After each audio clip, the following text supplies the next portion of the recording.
നിഷൈഡിക്ക് കൂട്ടിക്കൊടുപ്പുകാരിയാണ്, short ഫിലിമുകളും produce ചെയ്യുന്നതൊക്കെ ഇങ്ങനെ കൂട്ടിക്കൊടുക്കാനാണെന്നുള്ള രീതി. അത് വേറെ ആൾക്കാരും പറയുന്നുണ്ട് കള്ളപ്പണം വെളുപ്പിക്കാണെന്നൊക്കെ പറയുന്നുണ്ട്. അതൊക്കെ ഈ അലിയേട്ടന്റെ പെണ്ണ് ആൻസി ചെയ്തതിന് ശേഷം വന്നു കിടക്കുന്ന കമന്റുകൾ അതൊക്കെ ഇപ്പോഴും വരുന്നുണ്ട്. 1500 രൂപയ്ക്ക് കിട്ടുമോ അങ്ങനെ എന്തോ അല്ലേ അതൊരു കമന്റ്, അത് ഭയങ്കര വിവാദമായിരുന്നു, ഭയങ്കര വൈറലാക്കി. ആ ഒരു സംഭവം എന്തായിരുന്നു അത്? അതൊരു കമന്റ് ഇട്ടത്, അത് ഞാൻ സോഷ്യൽ മീഡിയയിൽ ഇറങ്ങി വരുന്ന ആ ടൈമിലല്ലേ. അപ്പൊ അങ്ങനെ ഒരാളിങ്ങനെ കമന്റ് ഇട്ടു, ഞാൻ അതിന് ചെന്ന് തിരിച്ചതിന് കമന്റ് ഇട്ട് കൊടുത്തിരുന്നു. പക്ഷെ അതെനിക്കൊരു ചാനലിൽ പറയേണ്ടി വന്നു. അങ്ങനെയാണ് അത് ഭയങ്കര വൈറലായിപ്പോയി. കുഴപ്പമില്ല, ഒരു ആദിവാസി മേഖലയിൽ നിന്ന് വരുന്ന ഒരാളാണ്. അപ്പൊ ഞങ്ങളുടെ നാട്ടിൽ നിന്ന് അങ്ങനെ ഒരു സിനിമ മേഖലയിലേക്കൊന്നും പോയിട്ടില്ല. ഇടുക്കിയിൽ എവിടെയാണ്? ഇടുക്കി കഞ്ഞിക്കുഴി. സോഷ്യൽ മീഡിയയിൽ വന്നതോടുകൂടി താങ്കളുടെ ലൈഫിൽ വന്നൊരു മാറ്റം എന്താണ്? അത് പുറത്തിറങ്ങുമ്പോൾ ആളുകൾ തിരിച്ചറിയുന്നുണ്ട്. അത് നല്ല രീതിയിലാണോ എടുക്കുന്നത് അതോ? അല്ല, കാണുന്ന എല്ലാവരും തന്നെ നല്ല രീതിയിലാണ് നമ്മുടെ അടുത്ത് വന്ന് സെൽഫി ഒക്കെ എടുക്കാറുണ്ട്. ബ്ലഡി നൈറ്റിലും ഇതേപോലെ തന്നെ ഒരു പുറത്തുനിന്ന് ഒരാള് പീഡനമായിട്ട് വന്നു. അറിയമില്ലാത്ത ഒരാള്, അതായത് ഇവരെ പോലുള്ള ഒരു മനഃപൂർവ്വം ജനങ്ങളെ വിഡ്ഢികളാക്കി ഇതേപോലത്തെ കോണ്ടന്റുകൾ ചെയ്യുന്നതിനെ പറ്റി. അതെ, പക്ഷെ ഇപ്പം കുറെ പേര് അങ്ങനെ ചെയ്തു തുടങ്ങിയിട്ടുണ്ട്. ഇവരൊരു പിടിവള്ളി ഇട്ട് കൊടുത്തു.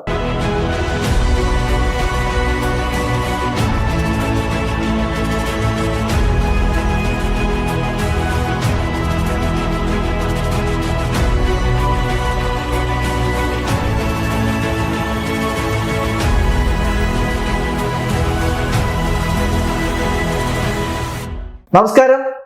അലിയേട്ടന്റെ പെണ്ണ് ആൻസി എന്ന് പറയുന്ന അലിൻ ജോസ് പെരേരയുടെ ഒരു ഷോർട്ട് ഫിലിമിലൂടെ മലയാളികൾക്ക് സുപരിചിത ഒരു പ്രൊഡ്യൂസർ ഉണ്ട്. ആളാണ് നമ്മുടെ ഒപ്പം ഉള്ളത്, നിഷ ഇടുക്കി. നമസ്കാരം. എന്തൊക്കെയുണ്ട് വിശേഷം? സുഖമായിട്ട് പോകുന്നു. എങ്ങനെയാണ് ഈ അലിയേട്ടന്റെ പെണ്ണ് ആൻസി എന്ന് പറയുന്നത്? അതല്ലേ ശരിക്കും ആദ്യമായിട്ട് ചെയ്യുന്നത്? അതെ. എങ്ങനെയാണ് അതിലേക്ക് വരുന്നത്? അത് ഞാനൊരു 3 വർഷമായിട്ട് ജൂനിയർ ആർട്ടിസ്റ്റായിട്ട് പോയിക്കൊണ്ടിരിക്കുകയായിരുന്നു. അപ്പം അങ്ങനെയാണ് അലിയേട്ടന്റെ പെണ്ണ് ആൻസിയുടെ ഡയറക്ടറും ഓൾബ്രൈറ്റുമായിട്ട് ഞങ്ങൾ അന്നേ കൂട്ടായിരുന്നു. ലൊക്കേഷനിൽ വെച്ച് പരിചയപ്പെട്ടു. അതായത് സിനിമയുടെ ഷൂട്ടിംഗ് അങ്ങനെ പരിചയപ്പെട്ടു. അങ്ങനെ ഞങ്ങൾ ഭയങ്കര കൂട്ടായിരുന്നു. അങ്ങനെയാണ് ഒരു ദിവസം ഇങ്ങനെ ബ്രൈറ്റ് വിളിച്ചിട്ടുണ്ട് പറയുന്നത്, ഞാനിങ്ങനെ ഒരു ഷോർട്ട് ഫിലിം ചെയ്യുന്നുണ്ട്, അലിയേട്ടന്റെ പെണ്ണ് ആൻസി പെരേര വെച്ചിട്ടാണ്. അപ്പോൾ ആറാട്ടനാണ് പ്രൊഡ്യൂസർ എന്നൊക്കെ പറഞ്ഞു. അപ്പൊ ഞാൻ പറഞ്ഞു ഓക്കെ ആയിക്കോട്ടെ എന്നൊക്കെ പറഞ്ഞു. അത് ഇനി 2 ദിവസം കഴിഞ്ഞപ്പോൾ ബ്രൈറ്റ് വിളിച്ചിട്ട് പറഞ്ഞു ആറാട്ടണ്ണം പിന്മാറി, എൻ്റെ ഇപ്പോൾ എന്താ ചെയ്യണമെന്ന് അറിയില്ല, ഇങ്ങനെ ഇരിക്കാന്ന്. അപ്പം ഞാൻ പറഞ്ഞു ഓക്കെ ഞാൻ വിളിക്കാമെന്ന് പറഞ്ഞു. പിന്നെ കുറച്ച് കഴിയുമ്പോൾ ഞാൻ തിരിച്ചു വിളിച്ചു. അപ്പം ഞാൻ ചോദിച്ചു എങ്ങനെയാ പ്രൊഡ്യൂസറെ കിട്ടുക? അപ്പം ഇല്ല എന്ന് പറഞ്ഞു.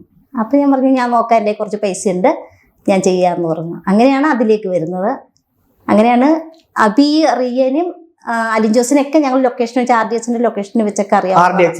RDHന്റെ ബ്രൈറ്റും ഞാനും പരിചയപ്പെട്ട തീപ്പൊരുപിന്നി എന്ന് പറയുന്ന സിനിമയുടെ ലൊക്കേഷനിൽ നിന്നായിരുന്നു. അഭിനയിക്കാൻ ജൂനിയർ ആർട്ടിസ്റ്റ് ആയിട്ട് പോയതാ. അന്ന് ബ്രൈറ്റ് ഉണ്ടായിരുന്നു. അങ്ങനെയാണ് ഞങ്ങൾ കമ്പനിയായി കൂട്ടായത്. നിഷ ഇടുക്കിനെ പറ്റി ഒന്ന് പരിചയപ്പെടുത്താവോ പ്രേക്ഷകർക്ക് വേണ്ടിയിട്ട്? ആരാണ് നിഷ ഇടുക്കി?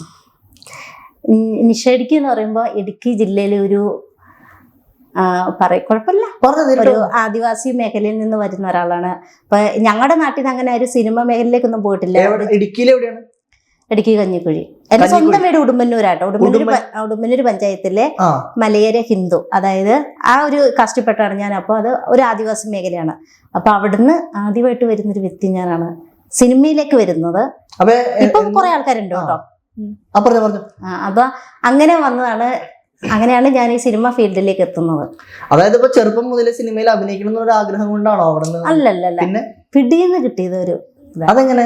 അത് എൻ്റെ ഒരു ഫ്രണ്ട് ഉണ്ടായിരുന്നു, ഈ അഭിലാഷാട്ടായി. ഞങ്ങളൊക്കെ നേരത്തെ ഒരു സ്റ്റേജ് പ്രോഗ്രാം ചെയ്തിട്ടുണ്ടായിരുന്നു. അപ്പൊ ഇവിടേക്ക് വരുന്നതിന് മുമ്പ് അപ്പൊ അതിനു മുന്നേ ഞങ്ങൾ തമ്മിൽ കൂട്ടുകാരായിരുന്നു. അപ്പൊ അതിലൊരാളാണ് എന്നെ വിളിച്ചത്, ഇങ്ങനെ ഒരു സിനിമ ലൊക്കേഷനിലേക്ക് ഷൂട്ട് കാണാനായിട്ട് വരാമെന്നും പറഞ്ഞ് വിളിച്ചതാ, വരണമെന്നും പറഞ്ഞിട്ട്. അപ്പൊ അങ്ങനെ ഞാൻ പോയതാണ്. പോയപ്പോൾ അടിച്ചു കഴിയുമ്പോൾ ഒരു ജൂനിയർ ആർട്ടിസ്റ്റിന്റെ കുറവ് വന്നു.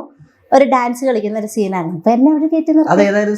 തീപ്പൊരുപിന്നി, അർജുന തീപ്പൊരുപിന്നിയില്. അതിനുശേഷം പിന്നെ എത്ര എണ്ണം ചെയ്തു? അത് കഴിഞ്ഞ് RDHൽ പോയി. പിന്നെ കുറെ സിനിമ കിട്ടി, സീരിയലൊക്കെ കിട്ടി. പക്ഷെ ആദ്യം പോയി സിനിമയിൽ ഞങ്ങൾക്ക് എല്ലാവർക്കും ഡയലോഗ് ഉണ്ട് കേട്ടോ. ചെറിയ രീതിയിൽ ഡയലോഗ് ഉണ്ട്. രാഷ്ട്രീയക്കാരിയായിട്ടാണ് പോയത്. ശരിക്കും പേര് നിഷ ഇടുക്കി? അതെ. അത് ഈ സിനിമക്കാരിട്ട പേരാ, കോർഡിനേറ്റർമാരിട്ട പേരാ നിഷ ഇടുക്കി. എന്റെ യഥാർത്ഥ പേര് നിഷ എന്നാണ്. അപ്പൊ നിഷ PS എന്നായിരുന്നു വരുന്നത്. അപ്പൊ അത് എല്ലാവർക്കും ഈ കോർഡിനേറ്റർമാരെ ഗ്രൂപ്പില് ഒരു സ്ഥലപ്പേര് കൂട്ടിയിട്ടു. അപ്പൊ അങ്ങനെയാണ് ഞാൻ ഇടുക്കി, അതുകൊണ്ട് നിഷ ഇടുക്കിന്ന് പിടിന്ന് ഓർത്തിരിക്കാൻ വേണ്ടി അങ്ങനെ ഇട്ട് പിന്നെ ആ പേരിലേക്ക് അങ്ങ് പോയതാ. ഇപ്പൊ ആ ഒരു പേരിലാണ് അറിയപ്പെടുന്നത്. അപ്പൊ നാട്ടിലേക്ക് ഇപ്പൊ എങ്ങനെയാണ്? നാട്ടില് കുഴപ്പമൊന്നുമില്ല. എല്ലാവരും നല്ല ഇപ്പൊ രീതിയിൽ. എനിക്ക് തോന്നുന്നു അത്യാവശ്യം വൈറലായിരുന്നു ഒരിടയ്ക്ക്. ഇപ്പൊ പിന്നെ മാറി. കുറച്ചു പേർക്കൊക്കെ ഒരു ചെറിയൊരു പ്രശ്നമൊക്കെ ഉണ്ട്. അത് എന്നോട് പറയാറില്ല, എന്റെ ചേച്ചിയോട് അമ്മയോടൊക്കെ പറയാറുണ്ട്. ഇപ്പൊ ഇവിടെ എറണാകുളത്ത് സെറ്റിൽഡ് ആണോ? സെറ്റിൽഡ് എന്ന് വെച്ചാൽ അങ്ങനെയല്ല, എന്നാലും ഞാൻ ഇവിടെ എടുത്തു വെച്ചിട്ടുണ്ട്, ഒരു വീട് കാര്യങ്ങളൊക്കെ ഉണ്ട് വാടകയ്ക്ക്.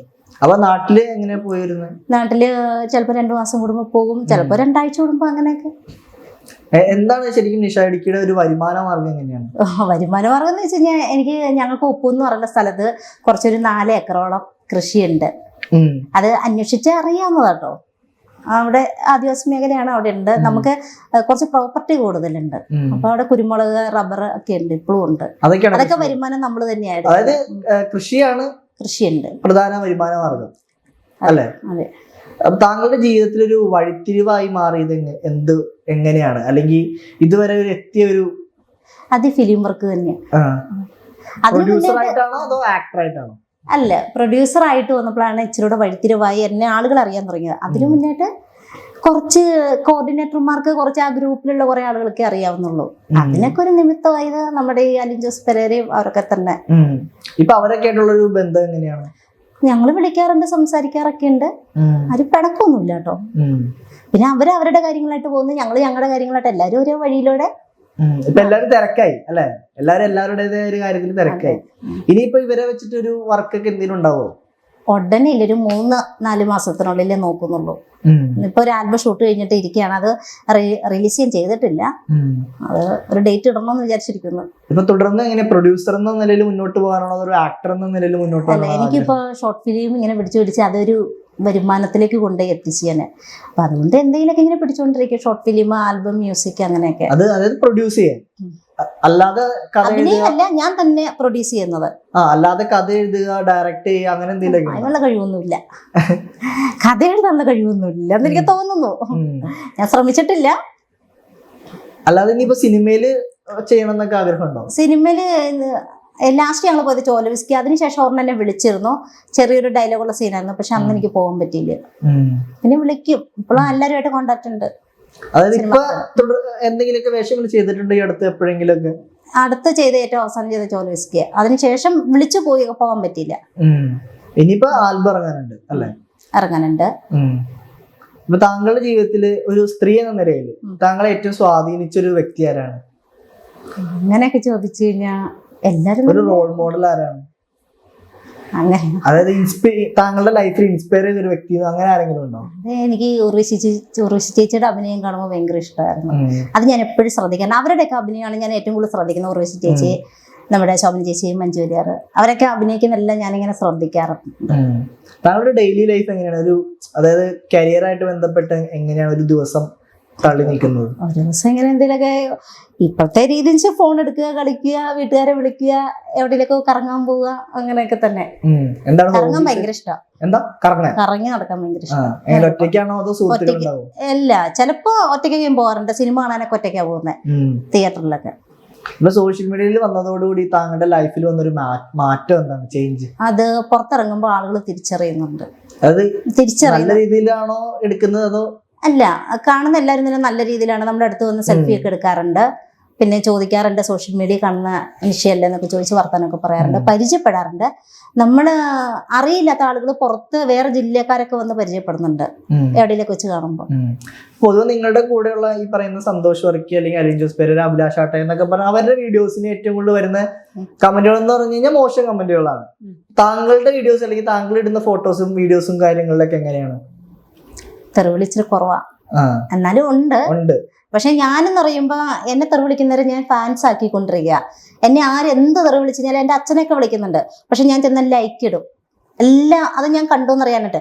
അപ്പൊ ഇവരിത് അവരെന്ത് തെറി വിളിച്ചാൽ ലൈക്ക് ഇടുന്നതനുസരിച്ച് ഇവർക്ക് നമ്മുടെ ഫാൻസായി മാറുക. പിന്നെ തെറി വിളിക്കാൻ പറ്റുന്നവരൊക്കെ ചിലർക്ക് റിപ്ലൈ കൊടുക്കും, ചിലർക്ക് റിപ്ലൈ കൊടുക്കില്ല. ഞാൻ കണ്ടോന്ന് അറിയാൻ വേണ്ടി ലൈക്ക് ഇട്ട് ഇറങ്ങിപ്പോകും. അല്ല, അവര് പിന്നെ നമ്മളോട് ഒന്ന് സംസാരിക്കും. ഈ കമന്റ് ഇടുന്നവര് പിന്നീട് നേരിട്ട് കാണും? അല്ല, നേരിട്ട് കാണുന്നല്ല, നേരിട്ട് കണ്ട ആൾക്കാരുണ്ട്. അല്ലാതെ അവർ നമുക്ക് മെസ്സേജ് അയക്കും, ഇൻബോക്സ് ഉണ്ടല്ലോ, അതിൽ അയച്ചിട്ട് പറയും, ചേച്ചി നിങ്ങൾക്ക് ഇത്രയും പാവമെന്ന് ഞങ്ങൾ അറിഞ്ഞില്ല കേട്ടോ എന്നൊക്കെ പറയാറുണ്ട്. അങ്ങനെ ഒരുപാട് അനുഭവങ്ങൾ ഉണ്ടായിട്ടുണ്ട്. ഒരുപാട് മെസ്സേജുകൾ വന്ന് കിടക്കുന്നുണ്ട്. നോക്കാൻ സമയമില്ല, നോക്കാറില്ല. ഇതേപോലെ എനിക്ക് തോന്നുന്നു സോഷ്യൽ മീഡിയയിൽ വന്ന ഒരു കമന്റ് ആണ് 500 രൂപയുടെ കേസിൽ എന്തോ ഒരു 1500 1500 രൂപയ്ക്ക് കിട്ടുമോ അങ്ങനെ എന്തോ അല്ലേ? അതൊരു കമന്റ് അത് ഭയങ്കര വിവാദമായിരുന്നു. ഭയങ്കര വൈറലാക്കി. ആ ഒരു സംഭവം എന്തായിരുന്നു അത്? അതൊരു കമന്റ് ഇട്ടത്. അത് ഞാൻ സോഷ്യൽ മീഡിയയിൽ ഇറങ്ങി വരുന്ന ആ ടൈമിലല്ലേ.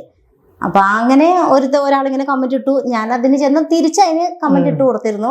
പക്ഷെ അതെനിക്കൊരു ചാനലിൽ പറയേണ്ടി വന്നു. അങ്ങനെയാണ് അത് ഭയങ്കര വൈറലായി പോയി. അല്ല ആ ആള് ആ കമന്റ് ഇട്ടതിന് ശേഷം ഇപ്പൊ ഈ പറഞ്ഞ പോലെ ബ്ലോക്ക് ചെയ്തു മൊത്തത്തിൽ.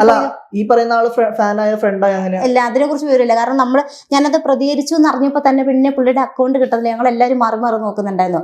അങ്ങനെ ഒരു അക്കൗണ്ട് ഫേസ്ബുക്ക് ഇല്ല പുള്ളിയുടെ, മാറ്റിക്കാണും. അത് ചിലപ്പോ നിങ്ങൾ ഈ സോഷ്യൽ മീഡിയയിൽ വീഡിയോസ് ഒക്കെ കൊടുത്തോണ്ട് പറയുന്നുള്ളതുകൊണ്ടായിരിക്കാം, പേടിച്ചിട്ടുണ്ടാവും. ഇപ്പൊ ഇനിയിപ്പോ ഉള്ള ഫ്യൂച്ചർ പ്ലാൻസ് എന്താണ്? ഇനി ഇങ്ങനെയൊക്കെ അങ്ങ് പോകണം. ചെറിയ ചെറിയ ഫിലിം വർക്ക് കാര്യങ്ങളൊക്കെ ആയിട്ട് എന്തെങ്കിലും നല്ല അവസരം കിട്ടിയാൽ പോകും. പിന്നെ എന്തായാലും ഞാൻ ഷോർട്ട് ഫിലിം ഇടയ്ക്കിടയ്ക്ക് പിടിക്കുന്നു. ശരിക്കും ഈ ഷോർട്ട് ഫിലിം ഒക്കെ ഇങ്ങനെ പ്രൊഡ്യൂസ് ചെയ്യുക അല്ലെങ്കിൽ ഇതിങ്ങനെ എടുക്കുക എന്നൊക്കെ പറയുന്നത് ലാഭകരമാണോ? അതായത് ഇതിനകത്തേക്ക് പുതിയ ഒരു ആളുകൾ വരുന്നതിനെ കുറിച്ച് എന്താണ് അഭിപ്രായം? എപ്പോഴും നമ്മൾ പുതുമുഖങ്ങളെയാണ് അവസരം കൊടുക്കേണ്ടത്. എൻ്റെ ഒരു കാഴ്ചപ്പാട് അങ്ങനെയാണ്. കാരണം ഞാൻ ജൂനിയർ ആർട്ടിസ്റ്റായിട്ട് പോയപ്പോൾ എനിക്കറിയാം അഭിനയിക്കാൻ അറിയാവുന്ന ഒരുപാട് ആളുകൾ ഉണ്ട്. പക്ഷെ അവരൊക്കെ ജൂനിയർ ആർട്ടിസ്റ്റായിട്ട് ഇങ്ങനെ മാറി നിൽക്കുകയാണ്.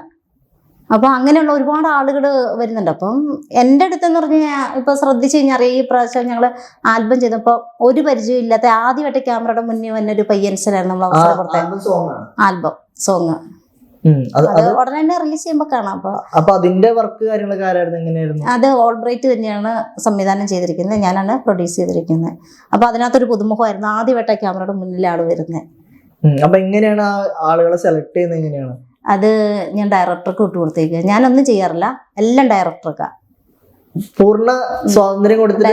ഡയറക്ടറിന് ആരാണ് ഡയറക്ഷൻ ചെയ്യുന്നത് അവരാണ് സെലക്ട് ചെയ്യുന്ന ആളുകളെയൊക്കെ. പണം മുടക്കല് മാത്രമേ ഉള്ളൂ, അല്ലാതെ അവർക്കറിയാമല്ലോ അവരുടെ ഒരു സ്ക്രിപ്റ്റ് ആണെങ്കിൽ അവരുടെ ആ സ്ക്രിപ്റ്റിനനുസരിച്ചുള്ള ആളാരാണെന്നുള്ള അവർക്കറിയാമല്ലോ. അപ്പൊ ഞാനത് എടുത്തോളം പറയും. പിന്നെ അവരെനിക്ക് ഫോട്ടോ ഇട്ട് തരും ഇന്ന ആളാണെന്നും പറഞ്ഞിട്ട്. എല്ലാം പോകുന്ന സ്വാതന്ത്ര്യമുണ്ട്. ഈ അലിയേട്ടന്റെ പെണ്ണ് ആൻസി അലിൻ ജോസ് പെരേര ആണ് ഓൾറെഡി അഭിനയിക്കുന്നത്, നിങ്ങൾക്ക് അറിയാമായിരുന്നു. ഞാൻ എന്റെ സ്ക്രിപ്റ്റ് പോലും കേൾക്കാതെ ബ്രൈറ്റിന് പിടിയുന്ന ഒരു ആളില്ലാതെ, പ്രൊഡ്യൂസ് ചെയ്യാൻ ഒരാളില്ലാതെ വന്നപ്പോൾ ഞാൻ വന്നതാണ്.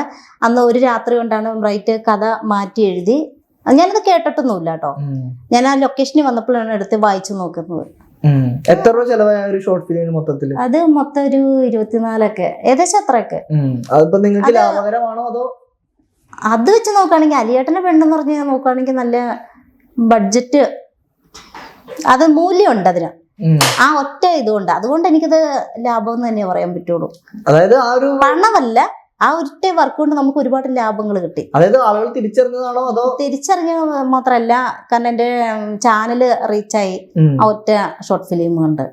അതൊക്കെ നല്ല കാര്യമല്ലേ. അപ്പൊ അതിനുശേഷം പിന്നീട് വർക്കുകൾ ഇടുമ്പോ നിങ്ങൾക്ക് പണം കിട്ടാൻ തുടങ്ങി? പണം കിട്ടുന്നുണ്ട്. അപ്പൊ അങ്ങനെ നോക്കുമ്പോ അത് ലാഭകരമാണ്. ലാഭമാണ്, എനിക്ക് തോന്നുന്നു അലിയേട്ടന്റെ പെണ്ണ് ആൻസി ഇറങ്ങിയപ്പോ ഒരുപാട് വിവാദങ്ങളൊക്കെ ഉണ്ടായിരുന്നു. ഒരുപാട്. അത് നിങ്ങളെ നന്നായിട്ട് ബാധിച്ചോ?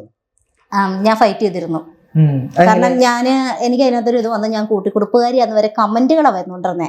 നമുക്കറിയായിരുന്നു ആ ലൊക്കേഷൻ വീഡിയോ ഫുൾ എൻ്റെ കയ്യിലുണ്ട്. അതെന്നെ 24 മണിക്കൂർ ഷൂട്ടായിരുന്നു. ഇടയ്ക്ക് വിശ്രമമൊക്കെ ഉണ്ട്. ഒരു വീട്ടിൽ തന്നെ ഒറ്റ ദിവസം കൊണ്ട്.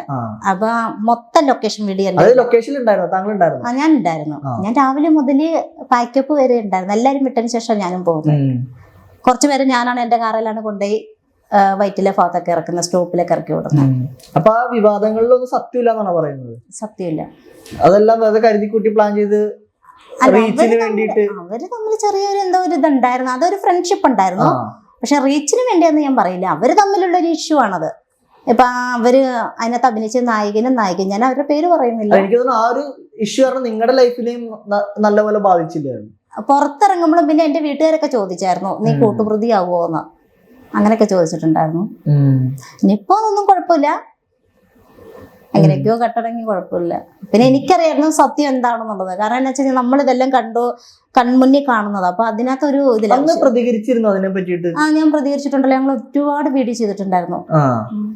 അത് കഴിഞ്ഞ് ബ്ലഡി നൈറ്റ് എടുത്തു കഴിഞ്ഞപ്പോ പിന്നെ ഒരു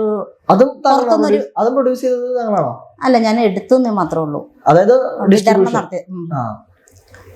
ഇതേപോലെ തന്നെ ഒരു പുറത്തുനിന്ന് ഒരാള് പീഡനമായിട്ട് വന്നു. അറിയമില്ലാത്ത ഒരാള്. അതെന്തോ എന്തുകൊണ്ടായിരിക്കും അവരൊക്കെ ഇങ്ങനെ വന്ന് വെറുതെ അത് മനഃപൂർവ്വം? വിനീതുമായിട്ടുള്ള എന്തൊരു ഇഷ്യൂ. അതിന്റെ ഡയറക്ടർ വിനീതാണോ? അതെ ബ്ലഡി നൈറ്റ് വിനീതാണ് ഡയറക്ട് ചെയ്തത്. അതെ അതെ. അലിയേട്ടന്റെ പെണ്ണാൻസി ഓൾബ്രൈറ്റ്. അല്ല അല്ല, അത് ഓൾബ്രൈറ്റ്. അത് ഓൾബ്രൈറ്റ് ഡയറക്ട് ചെയ്തു. ബ്ലഡി നൈറ്റ് വിനീത് ഡയറക്ട് ചെയ്തു. വിനീത്. ഇത് പക്ഷെ വിതരണത്തിനെടുത്ത് നിങ്ങളാണ്. ഞാനാണ് എടുത്തത്. അതിനുശേഷമാണ് പിന്നെ വീണ്ടും ആ വിവാദം വന്നത്. അതിനാണ് നമ്മുടെ ആറാട്ടണ്ണന്, അലിൻ ജോസ് അവരെല്ലാരും ഒറ്റ, അഭിലാഷാട്ടായും എല്ലാവരും ഒന്നിച്ച് വന്നത്. അപ്പൊ ഇവരെ പറ്റി ഞാൻ ഒരാളെ തുടങ്ങാം. ഇപ്പൊ ഇവരെ പറ്റിയുള്ള ഒരു അഭിപ്രായം. ഇപ്പൊ അലിൻ ജോസ് പെരേരനെ പറ്റി നിഷ ഇടുക്കിയോട് ചോദിക്കുകയാണ്, അലിൻ ജോസ് പെരേരനെ പറ്റി എന്താണ് നിങ്ങളുടെ അഭിപ്രായം എന്നൊരു സാധാരണക്കാരൻ അല്ലെങ്കിൽ നിങ്ങൾ അറിയുന്ന ഒരാൾ ചോദിക്കുകയാണെങ്കിൽ നിങ്ങൾ എന്തായിരിക്കും പറയാ? നല്ല അഭിപ്രായം. ആള് സോഷ്യൽ മീഡിയ വരുമ്പോൾ മാത്രം കോമാളിത്തരം കാണിക്കുന്നു. സോഷ്യൽ മീഡിയ അല്ലാതെ ആള് ജെന്യുവനായിട്ട് തന്നെ ആണ് ഇരിക്കുന്നത്. അത് സോഷ്യൽ മീഡിയ വരുമ്പോൾ മാത്രം. നമ്മളോടൊക്കെ നല്ല ഫ്രണ്ട്ഷിപ്പാണ്. എപ്പോഴും എവിടേക്കോ പറയാറുണ്ട്, അമ്മ കഴിഞ്ഞ് ഏറ്റവും ഇഷ്ടമുള്ളത് തന്നെയാണെന്നൊക്കെ, അമ്മയുടെ സ്ഥാനം എന്നൊക്കെ പറയാറുണ്ട്. സന്തോഷം. അണ്ണനായിട്ട് അങ്ങനെ വലിയ ഇതില്ല. ആ കാണുമ്പോൾ ഉള്ള സൗഹൃദം. പിന്നെ അണ്ണന്റെ വീട്ടിൽ പോയി 1-2 തവണ. അത് അണ്ണന് വനിതാ തിയേറ്ററിന്റെ വിഷയമൊക്കെ വന്നപ്പോഴുള്ളൂ. അല്ലാതെ അങ്ങനെ അണ്ണനായിട്ട് വലിയ കമ്പനി ഇതൊന്നുമില്ല. അഭിലാഷാട്ടായി എന്ന് പറഞ്ഞാൽ ഈ ഫിലിം ഫീൽഡിൽ വരുന്നതിന് മുന്നേ ആയിട്ടുള്ള ഒരു ബന്ധമാണ്, ഒരു കൂട്ടാണ്. അത് എൻ്റെ ഒരു കൂട്ടുകാരി ഉണ്ടായിരുന്നു, എൻ്റെ ഒരു ഫാമിലി ഫ്രണ്ടായിരുന്നു. അപ്പൊ അവരുടെ ഫ്രണ്ടായിരുന്നത്. അപ്പൊ അങ്ങനെയാണ് ഒരു ഷോ ഉണ്ടായത്, ഇവർക്കൊരു ഗാനമേള ട്രൂപ്പ്. അപ്പൊ അങ്ങനെ ഒരു ദിവസം എന്നെ വിളിച്ചതാ. അത് അല്ല, പിന്നെ പാടില്ല, അവര് വെറുതെ എന്നെ വിളിച്ച് കാണാനായിട്ട്, അവരുടെ പ്രോഗ്രാം ഷൂട്ട് ചെയ്യാനായിട്ട്, വീഡിയോ എടുക്കാനായിട്ട് വിളിച്ചതാണ്. മീഡിയ അങ്ങനെയല്ല, അവരവിടെ പാടുമ്പോ എന്നോട് പറഞ്ഞിട്ട് നീ ഒന്ന് വന്ന് സഹായിക്കുക. അങ്ങനെ ഞാൻ പോയതാണ് ഒരു വീഡിയോ എടുക്കാൻ. അത് മൂവാറ്റുപുഴയില് ഒരു സ്കൂളായിരുന്നു. പക്ഷെ ഞാനന്ന് അവരുടെ ഒപ്പം തന്നെ സ്റ്റേജിൽ കയറി ചെറിയ രീതിയിലൊക്കെ. അത് ഈ സിനിമയില് തീപ്പൊരി പെണ്ണിലൊക്കെ അഭിനയിക്കുന്നതിന് മുമ്പാണോ? അതെ അതെ അതെ. അപ്പൊ അതിൽ നിന്നുണ്ടായിരുന്നൊരു അവരുടെ ഒരു പയ്യനാണ് എന്നെ വിളിച്ചത്. അവരുടെ കൊടുത്ത ട്രൂപ്പിലുണ്ടായിരുന്ന ഒരാള്. അത് സിനിമയിൽ ഇങ്ങനെ പോയിക്കൊണ്ടിരുന്നായിരുന്നു. ഇപ്പൊ ഇതുവരെയുള്ള നിങ്ങളുടെ ഈ ഒരു കരിയർ, അല്ലെങ്കിൽ തീപ്പൊരി പെണ്ണി മുതൽ ഈ ഒരു പുതിയ ആൽബം ഇറങ്ങാൻ പോകുന്നു, ഇതുവരെയുള്ള ഒരു പറഞ്ഞ സംതൃപ്തി നൽകിയൊരു കാര്യം എന്താണ്? ഫിലിം ഫീൽഡിലോ? അല്ല, ഇതുവരെയുള്ള താങ്കളുടെ ഒരു കരിയറിൽ തീപ്പൊരി പെണ്ണി മുതൽ പുതിയ ആൽബത്തിന്റെ പേര് പറഞ്ഞില്ല, ആൽബം പുതിയ ഇറങ്ങാൻ പോണ അഴക്, ഇതുവരെയുള്ള ഒരു കരിയർ എടുത്ത് നോക്കുമ്പോ? ഇതുവരെ നോക്കുമ്പോ ഞാൻ വളരെ, അതായത് ഇപ്പാണ് ഒരു അടിച്ചുപൊളിയൊരു ജീവിതം വന്നത്. ഇപ്പൊ എറണാകുളത്ത് അത്യാവശ്യം ഒരു വാടകയ്ക്ക് വീടെടുത്ത് ഇടയ്ക്ക് ഇവിടെയാണ് താമസിക്കുന്നത്. അപ്പോൾ ഫിലിം വർക്ക് കാര്യങ്ങളായിട്ട് കുറെ നല്ല ഫ്രണ്ട്ഷിപ്പ് കിട്ടി. ഞങ്ങൾ തമ്മിൽ കുറെ ഫ്രണ്ട്ഷിപ്പിൽ അടിയടിയൊക്കെ ഉണ്ട് കേട്ടോ. അതായത് നിങ്ങളിപ്പോ ആരെങ്കിലും ഒരു പ്രശ്നം ഉണ്ടാവുകയാണെങ്കിൽ നിങ്ങൾ സത്യസന്ധമായിട്ട് പരസ്പരം, അതായത് അലിൻ പെരേര ഒരു കല്യാണത്തിന്റെ ഒരു വീഡിയോ ചെയ്തിരുന്നു. ആ സമയത്ത് നിഷ ഇടുക്കി എന്തോ വീഡിയോ ചെയ്തിട്ടുണ്ടായിരുന്നു. അതേപോലെ പല പല പ്രശ്നങ്ങൾ വരുമ്പോഴും നിങ്ങൾ പരസ്പരം അത് തെറ്റാണ് എന്നുള്ള രീതിയിൽ സോഷ്യൽ മീഡിയയിൽ വീഡിയോ ചെയ്യാറുണ്ട്. അല്ലാതെ നേരിട്ട് അലിൻ ജോസിനെ വിളിച്ചിട്ട് അത് തെറ്റായിരുന്നു അല്ലെ വേണ്ടെന്ന് പറഞ്ഞു കഴിഞ്ഞാൽ സമ്മതിക്കില്ല. അപ്പൊ നമ്മളത് സമ്മതിക്കില്ല. ഇല്ല, അത് സമ്മതിക്കില്ല. പക്ഷെ അന്ന് തന്നെ ഈ വീഡിയോ കണ്ടപ്പോ എന്നെ വിളിച്ചിരുന്നു. ഞാൻ ഫോൺ എടുത്തില്ല, 3-ാമത്തെ ദിവസം ഫോൺ എടുത്തത്. എനിക്കറിയായിരുന്നു എന്തിനാ വിളിക്കണമെന്ന്. എനിക്ക് വിളിക്കുന്ന വീഡിയോ ഡിലീറ്റ് അടിക്കാനാന്ന് പറയാൻ എനിക്ക് നന്നായിട്ട് അറിയാമായിരുന്നു. ഇല്ല, അത് 1 ലക്ഷമോ അല്ല 5 ലക്ഷത്തിന് മുകളിൽ ആൾക്കാർ കണ്ടതാ. ഡിലീറ്റ് ചെയ്തിട്ടില്ല. അത് ഡിലീറ്റ് ചെയ്യണം എന്തിനാ? പക്ഷെ അത് ഞാൻ എന്ന് പറഞ്ഞു കഴിഞ്ഞാൽ എന്നെ സംബന്ധിച്ച് അത് അംഗീകരിക്കുന്നില്ല. കാരണം അവര് സിൽവർ സ്ക്രീനിൽ വന്നപ്പോ അവിടെ വന്നിരിക്കുന്ന അങ്ങനെയാണ്, വിവാഹം കഴിഞ്ഞു എന്നും പറഞ്ഞിട്ടാ. പിറ്റേ ദിവസം അവർ പറഞ്ഞിട്ട് ഞങ്ങൾ അങ്ങനെ പറഞ്ഞിട്ടില്ല എന്ന്. പക്ഷെ അവര് ക്യാപ്ഷൻ കൊടുത്തിരിക്കുന്നത് അങ്ങനെ ഇപ്പോഴും കിടക്കും. ഇത് പക്ഷേ എനിക്ക് തോന്നുന്നു ശ്രീലക്ഷ്മി എന്ന് പറയുന്ന കുട്ടി പറഞ്ഞിട്ടാണ് ആ ഒരു കണ്ടന്റ് ചെയ്തത്. അങ്ങനെയാണ് അവർ പറഞ്ഞത് നമ്മുടെ ചാനലിൽ ഒന്ന് ഇന്റർവ്യൂ. പക്ഷെ ഞങ്ങൾക്ക് അറിയാമായിരുന്നു അത് കണ്ടതേ. ഞാൻ അന്നേരം അവരുടെ 2 ഫോട്ടോ ഇട്ടിട്ട് പറഞ്ഞ് ഇതിനുള്ള മറുപടി അല്ല, അങ്ങനെ അലിൻ ജോസിന് പെണ്ണ് കിട്ടി, ഇതിനുള്ള മറുപടി 2 ദിവസം മുമ്പ് അലിൻ ജോസ് തന്നെ സോഷ്യൽ മീഡിയ വന്ന് പറയുന്നതായിരിക്കും. അത് വായിച്ചവർക്ക് മനസ്സിലായി എന്താണ് ഞാൻ ഉദ്ദേശിച്ചതെന്നുള്ളത്. അതായത് ഇവരെ പോലുള്ള ഒരു മനഃപൂർവ്വം ജനങ്ങളെ വിഡ്ഢികളാക്കി ഇതേപോലത്തെ കോണ്ടന്റുകൾ ചെയ്യുന്നതിനെ പറ്റി. അതെ. പക്ഷെ ഇപ്പം കുറെ പേര് അങ്ങനെ ചെയ്തു തുടങ്ങിയിട്ടുണ്ട്. ഇവരൊരു പിടിവള്ളി ഇട്ട് കൊടുത്തു. ഇപ്പൊ കുറെ പേര് ചെയ്യുന്നുണ്ടല്ലോ. പക്ഷെ അതിന് തുടക്കം ചെയ്തത് ഇവരല്ലേ കേരളത്തില്, അതായത് മലയാളത്തില്. സോഷ്യൽ മീഡിയയില് വേറൊരു സംസ്ഥാനത്തും ഇങ്ങനെയൊന്നും നടക്കുന്നില്ല, ഇതുപോലുള്ള ആളുകളില്ല. അപ്പൊ എനിക്ക് ഇത് നമ്മുടെ തലമുറയെ നല്ല രീതിയിൽ മോശമായിട്ട് ബാധിക്കില്ലേ? അതെ, ആർക്കും എന്ത് വേണമെങ്കിലും ചെയ്യാമല്ലോ സോഷ്യൽ മീഡിയയില്. ആ ഒരു ലെവലിലാക്കി കളഞ്ഞില്ലേ. പിന്നെ കഴിഞ്ഞ ദിവസം അഭിലാഷാട്ടത്തിന്റെ ഒരു നായികയായിട്ടുള്ളത് ലിപ് ലോക്കിന്റെ സീനും, പിന്നെ അത് പക്ഷെ ഒറിജിനൽ ആയിട്ട് ചെയ്താണല്ലോ. അപ്പൊ അത് ഞാൻ പ്രതികരിച്ചിരുന്നു. അങ്ങനെയുള്ളതിനൊക്കെ ഞാൻ പ്രതികരിക്കും. കാരണം മോശം കാണിക്കുമ്പോൾ മോശം അതിന്റെ വീഡിയോ ചെയ്തിട്ടുണ്ടായിരുന്നു, അത് ചെയ്തിട്ട് സോഷ്യൽ മീഡിയ കിടപ്പുണ്ട് കിടക്കുന്നത്. അപ്പൊ അത് ഡിലീറ്റ് ചെയ്യാൻ പറഞ്ഞു വിളിച്ച പുള്ളി ഇല്ല ഡിലീറ്റ് ചെയ്യാൻ ഇവരാരും പറയല്ല, പക്ഷെ വിളിക്കും. വിളിച്ചിട്ട് എന്താ പറയും, അത് കണ്ടന്റ് റീച്ച് മാത്രമാണ് ലക്ഷ്യം. റീച്ച് എന്തിനാണ് ഇവരിങ്ങനെ റീച്ച്? അപ്പൊ ഞാൻ ചോദിക്കും, ഈ റീച്ച് എല്ലാം അങ്ങോട്ട് നിങ്ങൾ കൊണ്ടുപോയിട്ട് ഒരു അടുപ്പിലിട്ടിട്ട് പുഴുങ്ങി കഴിക്കുക. അപ്പം പുള്ളി റീച്ച് ആവുന്നതിന് മുന്നായിട്ടാണ് അഭിലാഷ് ഇതിനെ സംബന്ധിച്ച് ചാനലുകാരൊക്കെ വിളിച്ചത്. റീച്ച് ആവുന്നതിനുള്ള കോമഡിയിലൊക്കെ പോയത്. സിനിമകളിൽ അഭിനയിച്ചിട്ടുണ്ടല്ലോ. അത് റീച്ച് ആവുന്നതിന് മുന്നായിട്ട്. പക്ഷെ റീച്ച് ആയി കഴിഞ്ഞപ്പോൾ പുള്ളിക്ക് അവസരം കിട്ടുന്നില്ല. അത് ഇതേപോലെ കോമാളിത്തരങ്ങൾ കാണിക്കണുണ്ടായിരിക്കും തോന്നുന്നുണ്ടോ? കുറച്ചൊക്കെ. പക്ഷെ റീച്ച് വേണം. കാരണം റീച്ച് ഉണ്ടെങ്കിൽ നമ്മൾ അറിയപ്പെട്ട് കഴിഞ്ഞാൽ റീച്ച് നിലനിർത്താൻ വേണ്ടിട്ട് ഇതേപോലത്തെ കോമാളികളെ മാത്രമല്ല, പക്ഷെ സമൂഹത്തിന് എന്താണ് ഇവര് മെസ്സേജ് കൊടുക്കുന്നത്? മോശം മെസ്സേജ്. അത് ശരിക്കും പറഞ്ഞാൽ നമ്മൾ കാണുന്നവര് തന്നെ, നമ്മള് ഇപ്പൊ അവരറിയുന്നവരാണ്, നമുക്കറിയാവുന്നത്. പക്ഷെ നമ്മൾ തന്നെ കാണുമ്പോൾ നമുക്ക് ഇത് എന്താണ് ഈ ചെയ്തു വെച്ചിരിക്കുന്നത് എന്ന് തോന്നാറുണ്ട്. അത് തന്നെ ഞാനും പ്രതികരിക്കുന്നത്. അപ്പൊ ഇവരോട് ഇത് ചർച്ച ചെയ്യാറുണ്ട്, ഇങ്ങനെ ചെയ്യല്ലേ പറഞ്ഞിട്ടുണ്ട്, ചെയ്യരുതെന്ന്. അപ്പൊ എന്താ പറയാറ്? അങ്ങനെയൊന്നല്ല, റീച്ച് പുള്ളി റീച്ച് എന്നും പറഞ്ഞാൽ എന്തും ചെയ്യാൻ തയ്യാറാണ്. അല്ല, ഞാനത് എഴുതിയിട്ടുണ്ടായിരുന്നു. ഇതൊക്കെ കൊച്ചു കുട്ടികൾ ഉൾപ്പെടെ കാണുന്നതാണ് സോഷ്യൽ മീഡിയ പ്ലാറ്റ്ഫോം. അപ്പൊ ഇതൊക്കെ മോശമാണ്, നിങ്ങൾ എന്ത് മെസ്സേജാണ്? അതിന് എന്നെ വന്ന് കുറെ പേര് തെറി വിളിച്ചു കേട്ടോ. അത് വന്ന് ഫേക്ക് ഐഡിയിൽ നിന്നാണ് വന്ന് തെറി വിളിച്ചത്. ഞാനും ഫേസ്ബുക്കിൽ കമന്റ് ഇടുന്നത് തന്തയില്ലാത്തവരാണല്ലോ, എന്താ പറയാ, സ്വന്തം പ്രൊഫൈലിൽ നിന്ന് ഒരിക്കലും വരില്ല. ഞാനും അഭിലാഷ് ഏട്ടനെയും അലിൻ ജോസൊക്കെ കുറെ റീൽസ് ചെയ്തിരുന്നു. അപ്പൊ അതിന്റെ സ്ക്രീൻഷോട്ട് എല്ലാം ഇങ്ങനെ നിരനിരയായിട്ട് വന്ന് കിടക്കുന്നതാണ്. എന്റെ കമന്റ് പൊത്തിച്ചല്ലേ. നിഷാടിക്ക് എപ്പോഴെങ്കിലും ഇങ്ങനത്തെ കോണ്ടന്റുകൾ ചെയ്തിട്ടുണ്ടോ? അങ്ങനത്തെ വൾഗർ ചെയ്തിട്ടില്ല, അല്ലാതെ റൊമാൻസ് സീനൊക്കെ ചെയ്തിട്ടുണ്ട് റീൽസ് ആയിട്ട്. ആ പാട്ട് ഏതാണോ അതനുസരിച്ച് നമ്മളെ പാട്ട് നോക്കും. സിനിമയിൽ അവരെങ്ങനെയാണ് ചെയ്തത് അതനുസരിച്ചിട്ട് ഒരു വരി 2-3 വരി കൂടുതൽ ചെയ്യാറില്ല. ഇവരാരെങ്കിലും പറയാറുണ്ട് ഇങ്ങനെ റീച്ച് നിലനിർത്ത്, റീച്ച് ഉണ്ടാക്ക്? ഞാൻ റീച്ച് ചെയ്ത് റീച്ചും പോട്ടെ, റീൽസ് ചെയ്തിട്ടുണ്ടെങ്കിലും ഒരുപാട് മോശം വന്നിട്ടില്ല. എന്റെ കുട്ടികൾക്ക് ഉൾപ്പെടെ കാണാൻ പാകത്തന്നെ ഞാൻ ചെയ്തിട്ടുള്ളൂ, എന്റെ വീട്ടുകാരെ കുട്ടികൾ. കാരണം ഞാൻ ആ റീൽസ് ഒക്കെ എടുത്തിട്ട് ഞാൻ വാട്സപ്പ് സ്റ്റാറ്റസ് ഇടാറുണ്ട്. ആ രീതിയിൽ ഞാൻ എടുക്കാറുള്ളൂ. പിന്നെ ഞാൻ കണ്ട ഒരു സോഷ്യൽ മീഡിയ പോസ്റ്റിലെ ട്രോളാണ്, നിഷായിക്ക് കൂട്ടിക്കൊടുപ്പുകാരിയാണ്, ഷോർട്ട് ഫിലിമുകളും പ്രൊഡ്യൂസ് ചെയ്യുന്നതൊക്കെ ഇങ്ങനെ കൂട്ടിക്കൊടുക്കാനാണെന്നുള്ള രീതിയിൽ. അതിനെ പറ്റി എന്താണ് പറയാനുള്ളത്? അത് വേറെ ആൾക്കാരും പറയുന്നുണ്ട്, കള്ളപ്പണം വെളുപ്പിക്കാണെന്നൊക്കെ പറയുന്നുണ്ട്. അതൊക്കെ ഈ അലിയേട്ടന്റെ പെണ്ണ് ആൻസി ചെയ്തതിന് ശേഷം വന്ന് കിടക്കുന്ന കമന്റുകൾ, അതൊക്കെ എപ്പോഴും വരുന്നുണ്ട്. നമ്മള് മൈൻഡ് ചെയ്യാറില്ല. അല്ല, അതിന് പ്രതികരിക്കാറില്ല. ഇപ്പൊ ഇവര് ഇതുപോലെ ചിലത് ഞാൻ പ്രതികരിക്കാറുണ്ടല്ലോ. ഞാൻ എന്നെ അങ്ങനെയൊക്കെ പറയുമ്പോൾ ചിലർക്ക് ഞാൻ പ്രതികരിക്കാറുണ്ട്. ഞാൻ അന്നേരം അവരോട് പറയണം, നിങ്ങൾ തെളിവ് ചെയ്ത് നിങ്ങൾ അടുത്ത പോലീസ് സ്റ്റേഷനിൽ കംപ്ലൈന്റ് കൊടുത്തോളൂ. ഞാൻ അങ്ങനെ ചിലര് പറയാറുണ്ട്. ഒരുപാട് നമ്മുടെ ഫാമിലി കാര്യങ്ങളൊക്കെ, എന്റെ ഫാമിലി ഞാൻ ഇന്ന് വരെ ഞാൻ പുറത്ത് പറഞ്ഞിട്ടില്ല, പറയാറുമില്ല. എന്നിട്ട് പോലും ഫേക്ക് ഐഡിയിൽ നിന്നൊക്കെ വന്നിട്ട് ഫാമിലിയെ കുറിച്ചൊക്കെ പറയുന്നുണ്ട്. അപ്പോൾ ഞാൻ പറയാം, ഒന്നെങ്കിൽ നിങ്ങൾ സ്റ്റേഷനിൽ പറയുക, അല്ലെങ്കിൽ എന്റെ ഫാമിലി എന്താണെന്ന് അറിയിച്ച് മനസ്സിലാക്കിയിട്ട് സംസാരിക്കുക. അപ്പൊ യഥാർത്ഥത്തില് ഫാമിലി ഇടുക്കിയിലാണ്. ആരൊക്കെ ഉണ്ട് ശരിക്കും വീട്ടില്? കുട്ടികളുണ്ട്, ഹസ്ബൻഡുണ്ട്, അച്ഛനുണ്ട്, അമ്മയുണ്ട്, എല്ലാവരും ഉണ്ട്. ചേച്ചിയുണ്ട്, ബ്രദറൊക്കെ കാക്കനാട് താമസിക്കുന്ന, അനിയത്തി. മക്കളെന്താ ചെയ്യുന്നത്? എന്റെയാ പഠിക്കുന്ന കുട്ടികള്. എത്രയിലാ? കുട്ടികളാ, ചെറിയ കുട്ടികളാ. ഇപ്പൊ തക്കാലം പറഞ്ഞ ഫാമിലി ഒന്നും പറയില്ല ഞാൻ, കാരണം ഫാമിലി പറഞ്ഞ ശരി. ഇവരൊക്കെ സപ്പോർട്ടാണോ ചേച്ചിയുടെ കരിയറിൽ?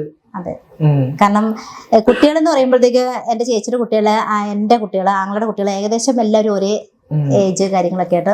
അവരെല്ലാം അവിടെയാണോ സെറ്റിൽഡ്, അതോ ചേച്ചിയുടെ കൂടെ ഇവിടെ ഉണ്ടോ? അല്ല, അവരവിടെ ഇടുക്കിയിലാണ്. പക്ഷെ ഫാമിലി പറയാത്തതെന്ന് വെച്ചാൽ ഞാൻ സോഷ്യൽ മീഡിയ ഇരിക്കുന്നു, എനിക്കും ഏകദേശം ചില സമയത്തൊക്കെ തെറിവിളിയൊക്കെ ഉണ്ടാറുണ്ട്. അപ്പം അത് കുട്ടികളിലേക്ക് ചെല്ലരുത് ഒരിക്കലും.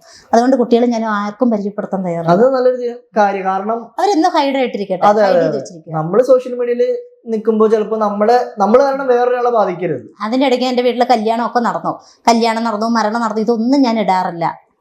ഈ അടുത്തിടയ്ക്കൊക്കെ മരണമൊക്കെ നടന്നു, പക്ഷെ അതിൻ്റെ ഇടയ്ക്ക് കല്യാണം, ജനനം ഇതെല്ലാം നടക്കുന്നുണ്ട്. പക്ഷെ ഞാൻ ഇടയില്ലാത്തതെന്ന് വെച്ച് കഴിഞ്ഞാൽ നമ്മുടെ ഫാമിലി ആരാണെന്ന് മനസ്സിലാവും. അങ്ങനെ എനിക്ക് താല്പര്യമില്ല. ഇവരൊക്കെ നിങ്ങളുടെ നാട്ടിൽ വന്നിട്ടുണ്ട്? ഇപ്പൊ നിങ്ങളുടെ സുഹൃത്തുക്കൾ, സോഷ്യൽ മീഡിയ സുഹൃത്തുക്കൾ? ഇല്ല, വന്നിട്ടില്ല. ഞാൻ വിളിക്കാറുണ്ട് ഇടുക്കിയിലൊക്കെ, കാരണം നമ്മുടെ വീടിന്റെ അടുത്ത് വനമൊക്കെ ഉണ്ട്. പിന്നെ നല്ലൊരു ടൂറിസ്റ്റ് പ്ലേസ് ഒക്കെ ഉണ്ട്, ഭയങ്കര വലിയ മുറങ്ങിട്ടിപ്പാറ എന്നൊക്കെ പറഞ്ഞിട്ട്. അപ്പൊ അവിടെ അതെ അതെ അതെ അപ്പൊ അവിടെയൊക്കെ കാണാനൊക്കെ നല്ല രസമൊക്കെ ഉണ്ട്. ഞാൻ പറഞ്ഞതാ. നിഷ ഇടുക്കിന്ന് പേരിലുള്ളതുകൊണ്ട് ചോദിക്കാം, ഇടുക്കിയുടെ വികസന കാര്യങ്ങളൊക്കെ എങ്ങനെയുണ്ട്? ഇപ്പം നമ്മുടെ മന്ത്രി കുഴപ്പമില്ലാന്ന് തോന്നുന്നു. കാരണം വഴിയൊക്കെ നല്ല പിന്നെ കുറച്ചിടയൊക്കെ ഇച്ചിരി പൊട്ടിപ്പൊളിഞ്ഞ് കിടക്കുന്ന വികസനത്തിന് കുഴപ്പമൊന്നുമില്ല. കാരണം നമുക്ക് ഇപ്പൊ എല്ലാം തന്നെ സ്കൂളുകളാണല്ലോ ഹൈടെക് വന്നു. കാരണം ഞാനൊക്കെ പഠിച്ചോണ്ടിരുന്നപ്പോ ട്രൈബൽ സ്കൂളിലാണ് പഠിച്ചിരുന്നേ. ഇപ്പൊ ഹൈടെക് കാര്യങ്ങളൊക്കെ ആയിട്ടുണ്ട്. കാരണം ഞാനൊക്കെ നടന്നു പോയി പഠിച്ച 5 കിലോമീറ്റർ. അറിയാലോ, ഞാൻ ആദിവാസിയാണ്. ഞങ്ങൾക്കൊരു ഊരാണ്, അതിൽ നിന്നാണ്. അപ്പൊ 5 കിലോമീറ്റർ ബസ് സ്റ്റോപ്പില്ല, സ്കൂളിലേക്ക്. അന്ന് അങ്ങോട്ട് ബസ് ഇല്ല. ഇന്നാണ് ഇപ്പൊ ബസ്സൊക്കെ ആയി, KSRTC ഒക്കെ ആയി, 1-2 പ്രൈവറ്റ് ഒക്കെ കയറി വരുന്നുണ്ട്. അപ്പൊ നല്ല വളവും തിരിവും എന്തായാലും ഹൈടെക് ആയി, ഇപ്പൊ വാഹനങ്ങളായി, ഇപ്പൊ നല്ല സൗകര്യം കാര്യങ്ങളൊക്കെ. അപ്പൊ അവിടെ നിന്ന് ഇങ്ങോട്ടേക്ക് മാറണം, ഇവിടത്തെ ഒരു ലൈഫ് ഒക്കെ എൻജോയ് ചെയ്ത് അല്ലെങ്കിൽ ആസ്വദിച്ചു കഴിഞ്ഞപ്പോ അവിടെ നിന്ന് ഇങ്ങോട്ട് വരണം എന്നൊക്കെ തോന്നാറുണ്ട്. എനിക്ക് എന്റെ നാട് തന്നെ എനിക്ക് പ്രിയപ്പെട്ടത്. കാരണം അവിടുത്തെ ആ അന്തരീക്ഷം ഒക്കെയാണ്. ഇവിടെ ഭയങ്കര ശബ്ദം കോലാഹലം ഒക്കെ അല്ലേ. എന്തുകൊണ്ടാണ് ഇവിടെ തന്നെ നിലനിൽക്കാനുള്ള? ഇവിടെ നിൽക്കുന്ന ഇടയ്ക്ക് എന്തെങ്കിലും ഫിലിം വർക്ക് കാര്യങ്ങള്, നമുക്ക് ചില ഇന്റർവ്യൂകള്, റീൽസ് കാര്യങ്ങളൊക്കെ ഷൂട്ട് ചെയ്യണ ഷൂട്ടല്ല ഇത്. അത് ഇഷ്ടം കൊണ്ട് ചെയ്യുന്നതാണോ അതോ ഇപ്പൊ ഇഷ്ടം കൊണ്ടാ ഇതിലേക്ക് വന്നത്? ഞാൻ ജൂനിയർ ആർട്ടിസ്റ്റ് ആയിട്ട് ആദ്യം വരുമ്പോ എനിക്ക് വലിയ താല്പര്യം. പിന്നെ അതിലേക്ക് വന്ന് എല്ലാവരുമായിട്ട് പരിചയമായി, കമ്പനിയായി, പല ഒരു എൻജോയ്മെന്റ് വന്നപ്പോ എല്ലാവരുമായിട്ട് നമുക്ക് പുതിയ പുതിയ ആളുകളായിട്ടല്ലേ പരിചയമൊക്കെ വരുന്നത്. അപ്പൊ അത് ഇഷ്ടായി മാറി. ഇപ്പൊ നിലവിൽ ഈ പറയുന്ന വർക്കുകളൊക്കെ ചെയ്തിട്ട് മുന്നോട്ട് പോയിക്കൊണ്ടിരിക്കുകയാണോ അതോ പുതിയ സിനിമകൾ ചെയ്യുന്നുണ്ടോ? സിനിമകൾ വന്നാ ചെയ്യും. ഇപ്പൊ ഈ നമ്മുടെ ഇപ്പൊ തലമുറ, ഇപ്പൊ നമ്മൾ നേരത്തെ ചർച്ച ചെയ്ത പോലെ ഈ അലിൻ ജോസ് പെരേരയുടെ ഒക്കെ വീഡിയോ കാണുന്ന ഒരു യുവതലമുറ ഉണ്ട് വളർന്നു വരുന്നത്. അവരെ കുറിച്ച് എന്താണ് അഭിപ്രായം? അവര് ഇതൊരു കമന്റ് ചെയ്യാറുണ്ടോ നിങ്ങൾക്ക്? അല്ല വളർന്നു വരുമ്പോ അവരൊക്കെ അവരുടെ അച്ഛനും അമ്മയ്ക്ക് അലിൻ ജോസ് പെരേര, ആറാട്ടണ്ണനൊക്കെ ആരായിരുന്നു? കാരണം സോഷ്യൽ മീഡിയ ഒരിടയ്ക്ക് കത്തിച്ചുകൊണ്ടിരുന്നവരല്ലേ. കാരണം ഇവര് ആരും സമൂഹത്തിനൊന്നും ഒരു സന്ദേശം കൊടുക്കുന്നില്ലല്ലോ, നല്ല സന്ദേശങ്ങളൊന്നും ഇല്ലല്ലോ. അപ്പം വളർന്നു വരുന്ന തലമുറ ഇത് കണ്ടു പഠിക്കാതിരിക്കട്ടെ. അതായത് അഖിൽമാരാർ പറഞ്ഞിട്ടുണ്ടായിരുന്നു, ഇപ്പൊ ഇത് പറഞ്ഞുകൊണ്ട് ഞാൻ ആലോചിച്ചത്, അഖിൽമാരാർ പറഞ്ഞിട്ടുണ്ട് ഇവരെ പോലെ കോമാളിത്തരങ്ങൾ സോഷ്യൽ മീഡിയയിൽ കാണിക്കുന്നത് വരും തലമുറ അല്ലെങ്കിൽ ഇത് കാണുന്ന തലമുറയെ വളരെ മോശമായിട്ട് സ്വാധീനിക്കും. അതായത് ഇനി വരുന്ന ആളുകൾക്ക് ഒരു ക്രിയേറ്റിവിറ്റി ഇല്ലാതെ എന്ത് ചെയ്താലും പൈസ ഉണ്ടാക്കാം അല്ലെങ്കിൽ ആളുകളെ തിരിച്ചറിയാം എന്നുള്ളൊരു ചിന്താഗതിയിലൂടെ പോകും. അതിനോട് നിങ്ങൾ യോജിക്കുന്നുണ്ടോ? ഇപ്പൊ നിങ്ങൾ ഈ പറഞ്ഞത് കേട്ടപ്പോൾ എനിക്ക് അങ്ങനെ തോന്നിയത്. അതല്ലേ പറഞ്ഞ, ഇനി വരുന്ന തലമുറ ഇത് കണ്ടുപഠിക്കാതിരിക്കട്ടെ. അലിൻ ജോസ് അവരൊക്കെ ഇപ്പൊ ചെയ്യുന്നത് കാരണം അവര് പക്ക കോമാളിത്തരമാണ് കാണിക്കുന്നത്. പിന്നെ കോമാളിത്തരമാണല്ലോ, അതിലൂടെ ഒരു വരുമാനം ഉണ്ടാക്കുന്നുണ്ട് കേട്ടോ. പക്ഷെ ഞാൻ അവരെ എന്റർടൈൻ ചെയ്യാണെന്ന് പറഞ്ഞാലോ, ഞാൻ അതായത് ഇത് കാണുന്ന ഒരു കൂട്ടം ഇവര് ഇഷ്ടപ്പെടുന്ന ഒരു കൂട്ടം ആളുകളുണ്ടല്ലോ, എല്ലായിടത്തും ഇല്ലല്ലോ. ഇഷ്ടപ്പെടുന്നവർ ഒരുപാടുണ്ടാവും, വിമർശിക്കുന്നവരും ചിരിക്കുന്ന, അല്ലെങ്കിൽ നമ്മളെല്ലാവരും ജീവിതത്തിൽ ഒരുപാട് ദുഃഖങ്ങളായ ഘട്ടങ്ങളിലൂടെ പോകുന്നുണ്ട്. ഇത് കണ്ട് ചിരിക്കുന്ന കുറച്ച് പേരുണ്ടാവും, എന്തായാലും ഉണ്ടാവും. ഞാൻ ഇരിക്കുമ്പോൾ തന്നെ ഒരുപാട് പേര് ഇവരെ വിളിച്ചിട്ട് സംസാരിക്കാറുണ്ട്, നിങ്ങളുടെ വീഡിയോ കണ്ടിട്ടാണ് ഞാൻ ചിരിക്കുന്നത്, അല്ലെങ്കിൽ നിങ്ങൾ, അതായത് അതിലിപ്പോ പണക്കാരുണ്ടാവും, പാവപ്പെട്ടവരുണ്ടാവും, അങ്ങനെ പല ആളുകളും ഉണ്ടാവും. അപ്പൊ അങ്ങനെയുള്ള ഒരു രീതിയിൽ ചിന്തിക്കുകയാണെങ്കിലോ? അങ്ങനെ നമ്മൾ ചിന്തിക്കുവാണെങ്കിൽ നേരെ തിരിച്ചു ചിന്തിച്ചോട്ടെ, അങ്ങനെയാണെങ്കിൽ എന്തുകൊണ്ട് ഇവര് ബിഗ് ബോസ് വിളിച്ചില്ല അലിൻ ജോസിനെ? ഓഡീഷൻ, ഇപ്പൊ സിനിമയിൽ തന്നെ ഓഡീഷൻസ് ഉണ്ട്, ആ കഴിവ് നോക്കും, അങ്ങനെയൊക്കെയാണല്ലോ. കാരണം ഇവര് നല്ലൊരു ഇതിലൂടെ പോവാണെങ്കിൽ ഉറപ്പായിട്ടും വിളിച്ചിട്ടുണ്ട് ആറാട്ടനെ. എന്റെ ഒരു ഇത് പറയണെങ്കിൽ അലിൻ ജോസിനെ ഒക്കെ ബിഗ് ബോസ് വിളിക്കണമെന്നുള്ള, കാരണം ജെനുവിൻ ആയിട്ടുള്ള അലിൻ ജോസ് എന്താണെന്ന് ജനങ്ങൾ അറിയണം. അല്ല, അത് ജനങ്ങൾ അറിഞ്ഞുകൊണ്ട് എന്താ ഗുണം? അല്ല, ജെനുവിൻ ആയിട്ട് ആള്, കാരണം ഇപ്പൊ ആളുകൾക്ക് ഒരു ചിത്രമുണ്ട് സോഷ്യൽ മീഡിയ കോമാളി അല്ലെങ്കിൽ കോമാളിത്തരം കാണിക്കുന്നു. ജെനുവിൻ ആയിട്ടുള്ള ഒരാളെയും കൂടെ അറിയാം ശരിക്കും എന്താണ് അലിൻ ജോസ് പെരേരാന്നും കൂടി ജനങ്ങൾ അറിയാൻ വേണ്ടിട്ട്. പക്ഷെ ഞാൻ അലിൻ ജോസിന്റെ അമ്മൂമ്മയ്ക്ക് വയ്യാതെ കിടന്നപ്പോ പോയിരുന്നു, വീട്ടിൽ പോയിരുന്നു. ഞാൻ വീട്ടിൽ പോയിരുന്നു. അന്ന് ഞാൻ അവിടെ കണ്ടത് വേറൊരു അലിൻ ജോസ് ആയിരുന്നു. നമ്മൾ സോഷ്യൽ മീഡിയ കാണുന്ന ആളെ അല്ല, ഭയങ്കര സീരിയസ് ആയിട്ടുള്ള. ഞാൻ ചെല്ലുന്നു, അവിടെ വരുന്നു, കാർ ഒതുക്കിട സ്ഥലം കാണിച്ചു വരുന്നു, എന്നെ വിളിച്ച് റൂമിൽ കൊണ്ടുപോകുന്നു, അമ്മൂമ്മയെ കാണിച്ചു വരുന്നു, എന്തൊക്കെ നല്ലൊരു ഇതായിരുന്നു. ആ കോമാളിത്തരവേ ഇല്ലായിരുന്നു. അപ്പൊ ഞാൻ എന്റെ കാർ ഓടിച്ച ഡ്രൈവർ വരെ ഇത് ഈ അലിൻ ജോസ് തന്നെയാണോന്ന് ചോദിച്ചു. കാരണം അവരൊക്കെ സംസാരിച്ചു, കാരണം അവിടെ ചെന്നപ്പോ ആള് വേറെ ലെവലായി. അതായത് സോഷ്യൽ മീഡിയയിൽ കാണുന്ന, അതായത് ഈ സന്തോഷ് വർക്കി, അലിൻ ജോസ് പെരേര, അഭിലാഷ് ആട്ടയം എന്നുള്ളവര് സോഷ്യൽ മീഡിയയിൽ കാണുന്ന ഒരു ക്യാരക്ടേഴ്സ് അല്ല അവർ റിയൽ ലൈഫിൽ. ഇതെല്ലാം ചെയ്യുന്നത് സോഷ്യൽ മീഡിയയിൽ റീച്ച് ഉണ്ടാക്കാനും ബിഗ് ബോസിൽ കയറാനും സിനിമയിൽ കയറാനും ഒക്കെ മനഃപൂർവ്വം ചെയ്യുന്നതാണെന്നാണ് ഇപ്പൊ നിഷാടിക്ക് പറയുന്നത്. ആയിരിക്കും, ആണ്. അപ്പൊ ജെനുവിൻ ആയിട്ടുള്ളവരെയും കൂടെ തിരിച്ചറിയണം. അതിന് നല്ലൊരു പ്ലാറ്റ്ഫോമാണ് ബിഗ് ബോസ് അല്ലേ? അതിനാണ് ഇവര് ബിഗ് ബോസിൽ കയറണം എന്ന് പറഞ്ഞത്. അങ്ങനെയല്ല, അവർ കയറണം. കാരണം അവർ ഇത്രയും റീച്ച് ആയ ആളുകളാണ്. ഇത്രയും എവിടെ ചെന്ന് കഴിഞ്ഞാൽ അലിൻ ജോസിനെയും ആറാട്ടണ്ണനെയും അറിയില്ലാത്ത ആളുകൾ കുറവാ. ഞാൻ പോലും ആറാട്ടണ്ണൻ അഭിനയിച്ചതിന്റെ പേരിലാണ് ബ്ലഡി നൈറ്റ് മേടിച്ചത്. മനസ്സിലായില്ല. ബ്ലഡി നൈറ്റ് എന്ന് പറഞ്ഞ ഷോർട്ട് ഫിലിം ഞാൻ വിനീതിന്റെ കയ്യിൽ നിന്ന് വാങ്ങാൻ കാരണം അതാ. എന്തുകൊണ്ടാണ്? ആറാട്ടണ്ണൻ അഭിനയിച്ചുകൊണ്ട്. കാരണം ആറാട്ടണ്ണനൊക്കെ ഞാൻ നേരത്തെ പേപ്പറുകളിലൂടെ മറ്റേ മാധ്യമങ്ങളെ സോഷ്യൽ മീഡിയയിലൂടെ മാത്രമേ കണ്ടിട്ടുള്ളൂ. അല്ലാതെ ഞാൻ നേരിട്ട് കാണാത്ത ഒരാളായിരുന്നു. നേരിട്ട് ഞാൻ ആറാട്ടണ്ണനെ കാണുന്ന ബ്ലഡി നൈറ്റ് എടുത്തതിന് ശേഷമാണ്. അതിനുശേഷം എനിക്ക് തോന്നുന്നു ഇവര് കാരണം തന്നെ ഒരുപാട് ആളുകളെ പരിചയപ്പെടാൻ പറ്റി, സിനിമയിൽ ചെയ്യാൻ പറ്റിയല്ലേ. മീഡിയാസ് ഒരുപാട് നമ്മളെ കവർ ചെയ്യാൻ തുടങ്ങി. ഒരുപാട് മീഡിയാസിൽ വരാൻ തുടങ്ങി.